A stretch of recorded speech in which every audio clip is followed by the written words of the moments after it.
$40 billion. $40 billion. That's how much money we are spending on foreign aid just in the last year. We give money to rich countries like Austria. Why exactly does Austria need any of our taxpayer hard-earned dollars? And we give money to countries that, really don't seem to like us very much. Russia, $160 million. China, $37 million. And in Mexico, my gosh, we're giving the Mexicans $246 million of U.S. taxpayer funds every year. Unbelievable. I mean, this is like socialism on a giant scale, right? The U.S. is out there taking care of everybody else. Maybe it's time to rethink. I mean, after all, could Americans use that money? Joining me right now, Northern Gulf Partners CEO Bartle Bull, who spent a lot of time all over the world, invest in many different places. And you agree with me, right? Trish, I think you're making really good points.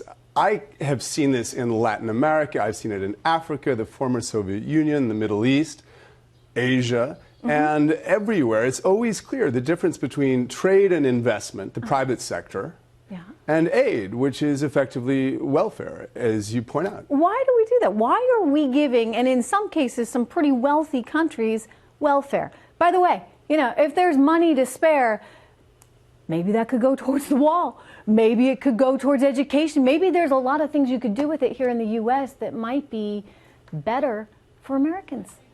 The opportunity cost of this $40 billion is immense, Trish. I mean, there's a good argument that we shouldn't spend a penny on any non-military aid until doctor waiting times at the VA are down to 20 minutes, until the border security crisis is fixed, regardless of immigration policy, until there's a baseball diamond for every inner city middle school. We have real needs at home for this. But that said, good aid, properly targeted, can advance our interests. No, I get that. And I'm not like a complete isolationist who's saying, we need to get out of protecting ourselves worldwide. And I realize there are reasons for us to be in certain countries.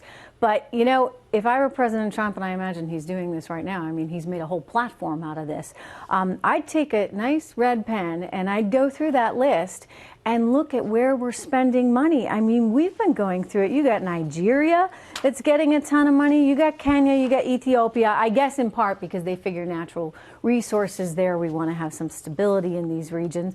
But it's questionable. $1 billion to Afghanistan, $1.1 billion to Iraq, a country you're highly familiar with. Why? Well, we're trying to get in theory, we should be trying to get something back for all this. I mean, we sent a businessman to Washington, so hopefully he'll shake this up. I expect he will. A businessman should look at these things in terms of investment, the return on investment. What's that ROI for the U.S.? And the other thing is, any of these things, which are all in a sense deals, the deals only work if it's good for both sides. So it's got to be good for them. And frequently, aid traditionally is far more corrupting in numerous ways than it's good for the recipient. But most important for us, of course, is it any good for us? What are we getting out of this? Yeah, and I'd like to see the private sector step up. I mean, if they think that there's an oil opportunity in Iraq, go for it. You can go over there and invest yourself, but why does the U.S. taxpayer, who's barely getting by in many cases themselves, have to shoulder that burden?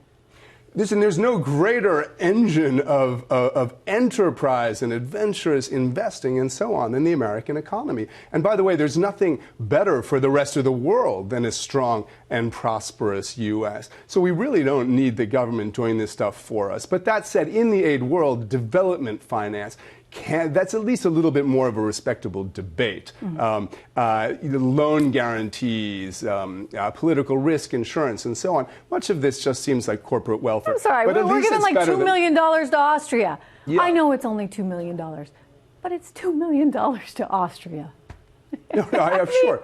A lot of madness, Trish, a lot of madness. But we sent a businessman to Washington, and I think this is on his radar. And I think we're very lucky to have somebody who at last sees this through an America First prism. It's the only way to look at it. Very interesting stuff. Bartle Bull, good to see you. Thank you. Happy Thanksgiving.